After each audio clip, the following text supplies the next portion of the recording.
Hello, this is Star, and I am looking at EXO. Finally got it. It was on sale for $40 this weekend, and I couldn't refuse. It's normally like 100 and something. On sale, normally it's like 70 something. So, I finally got it. Do I need it? Probably not. Do I like it? I'm getting there. Okay, so what did this have? This has something akin to other things, like I think Waves put out something that was actually like this a lot, which is a cloud of sounds,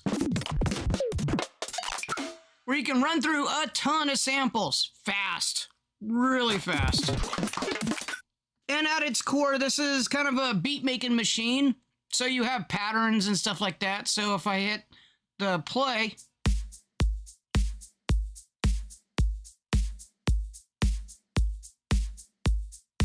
I got something going. I can find sounds by similarity. I think this is like similar kits.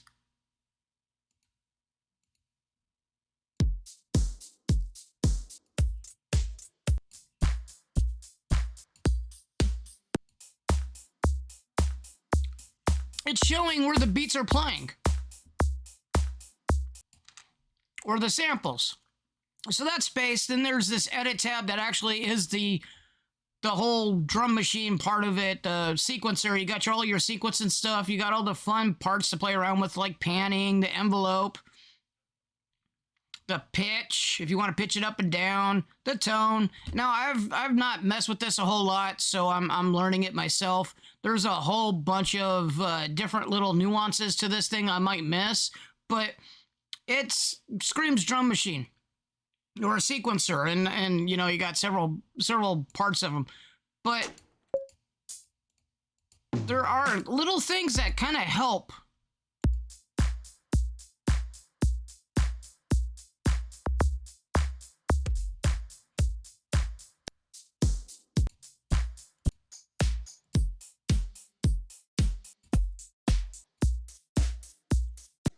Change up the sound, change up what you're hearing, change up everything else. Kind of really cool, to be brutally honest. This cloud here, let me hit that and save it. This cloud here, you can add your own user samples by going over here, put in the user samples. I put in the, like, for the contact lives and stuff like that, but it takes a big amount of time to go through it. Bitwig now uses the GPU, so that means it was burning my GPU for about half a day to try to do this, and it's not done. That's kind of annoying. I don't think it's EXO's fault. It's just I got a crap ton of samples I'm having to go through. So I'm going to try and see if I can't do that in another DAW or something, like Reaper or something that doesn't use the GPU while it's running. Or maybe find the setting, and if there's a setting in Bitwig to not use my GPU while it's going.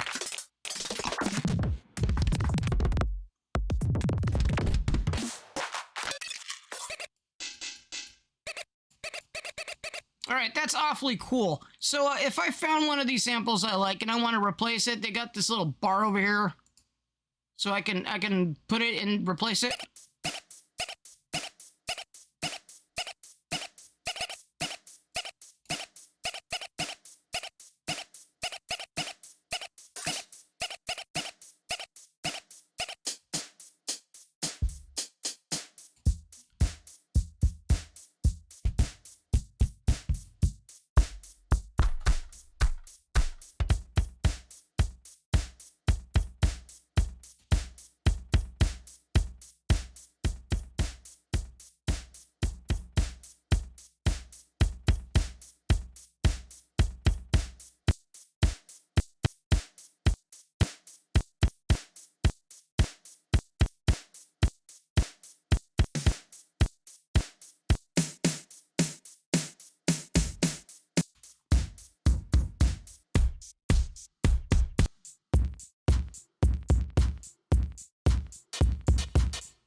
messing around with the settings to try to see if I can't get it to sound kind of different.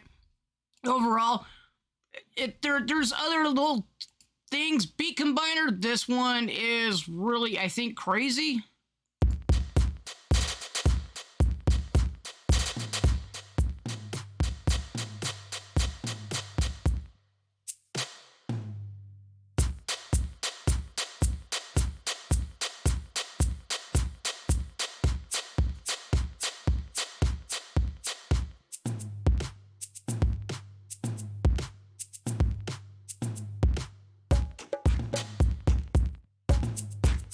Kind of reminds me of Reason Studios beat map.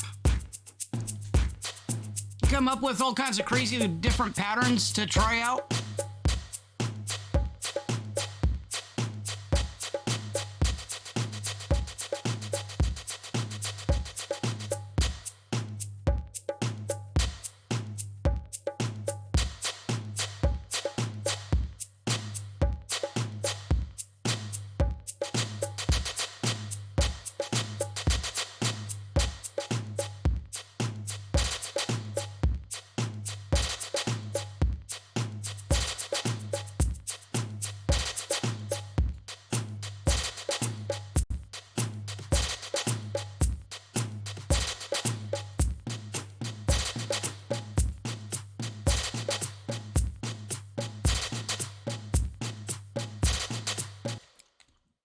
It says original, it says empty, like we don't want anything. And then it's got your basic patterns, your like 4, the altered 4, and then like everything else. And then you got extracted from presets, which means that it comes from these presets right over here that I didn't talk about. Dog. Nothing but the dog in me. The dog. Any rate. I got this accentuator down here, or there is this situator.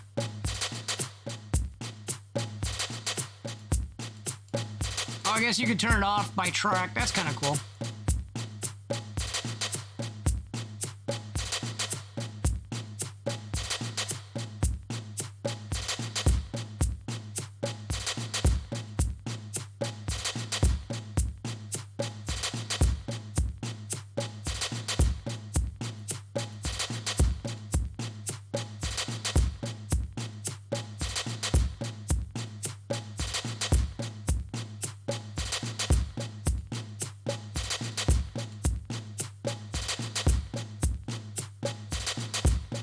It's actually got some pretty decent, cool tools to help you figure out some patterns and rhythms without doing it yourself. Overall, what I was originally seeing it as is a sequencer without these kind of tools in there. And I got a ton of these. I got a battery for it. You've seen me play with it countless times on this channel. You've got machine that I play with a ton. You got the Reason utilities and stuff like that can make beats. You got the UJM stuff that can make beats. You got tons of stuff. This has a crap ton of samples, which I already have. So like originally saying, it's just like one of those things I really didn't need. But for the $40 I paid for it, not really bad. Not bad at all. Especially for, like, even I'm thinking like paired with a Captain Chords or something like that. Even that. Hopefully, chords. For stupid dog made me look bad. Okay, let's do randomize. We'll do something. We'll try adding. My dog is on a tear today. I apologize.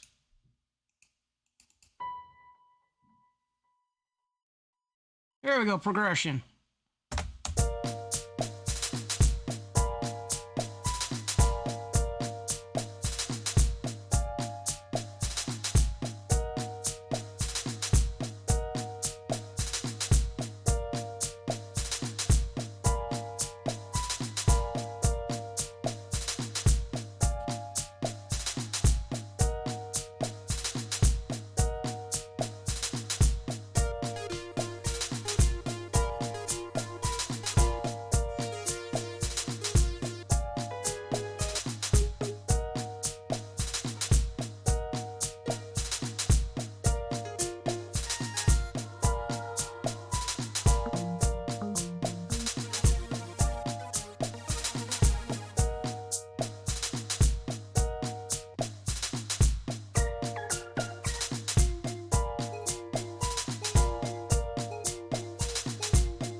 need to stop that.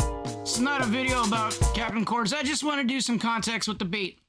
The beat necessarily doesn't go with Captain Chords. I was messing around with it, doing some random stuff, but kind of goes with it.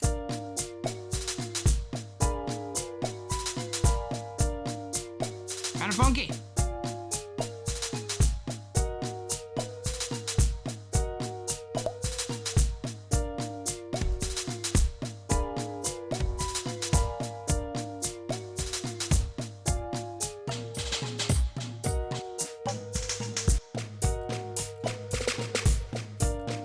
Ooh, filter. That's gonna take a bit to figure out.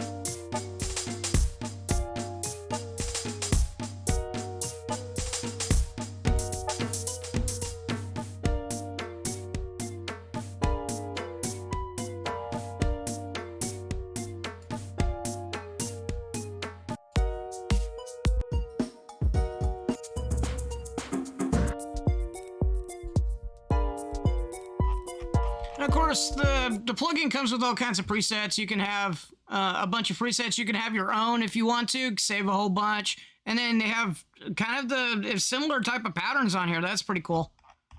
All kinds of stuff. Overall, not too bad of a little plugin. Is it worth $128 or well past 120 something odd dollars if you're buying it outright? Not for me. I owned way too much as it is already.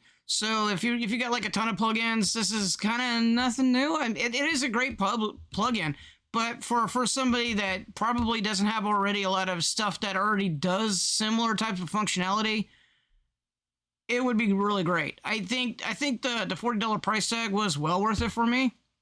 I think at $70, it's still way too expensive to do it unless you are trying to collaborate with somebody and they use it.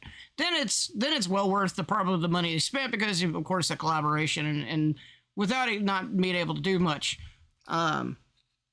Overall, I'd say that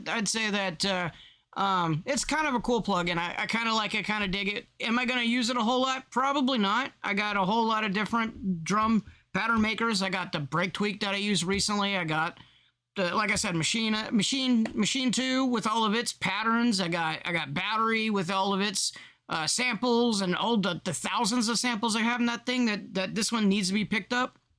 I have Captain Play, or Captain Beat from Captain Chords. I got Play. I got all kinds of stuff to make patterns, different patterns and different stuff. I got all kinds of stuff to do with samples and stuff like that. Now, granted, that's cool. Being able to just go in a cloud and go, hey, I need a kick. Found kick. As opposed to battery, I gotta go click on the next preset, play it, click on the next preset, play it, click on the next preset, play it, or load them all up onto like a drum machine and just go through them. That's kind of, or just go down here one at a time playing on them. You could do that too, but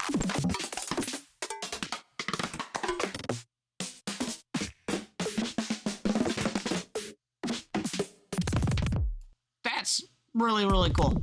And the fact that it can read on network drives is also equally cooler.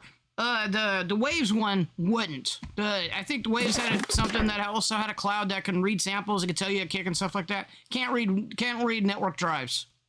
A lot of my stuff's on a network drive on a NAS system because I don't really have a whole lot of space on this computer. It's a laptop of all things, so it's kind of it's really light on the drive space. So I don't have a whole lot of it. These libraries take up gobs and gobs of space on my hard drive, so I got to put all my samples somewhere. So they all go ship to a different NAS drive that's on the network. So realistically, not a whole lot of space. So if your software can't read the network drive, it's kind of useless for me. So therefore, you don't see a whole lot of my use of that program. This program, though, I think that's half the reason. That Z drive doesn't exist on my computer. It is on the network. Problem with that Z drive not being on the network, it takes forever to go through. Can't have both worlds. But at any rate, thank you for listening. Hope you liked the video. I kind of like this, and I kind of probably won't use it again. Who knows? If you see me using it again, then you know why. But Thanks for watching, thanks for listening, and I will catch you later.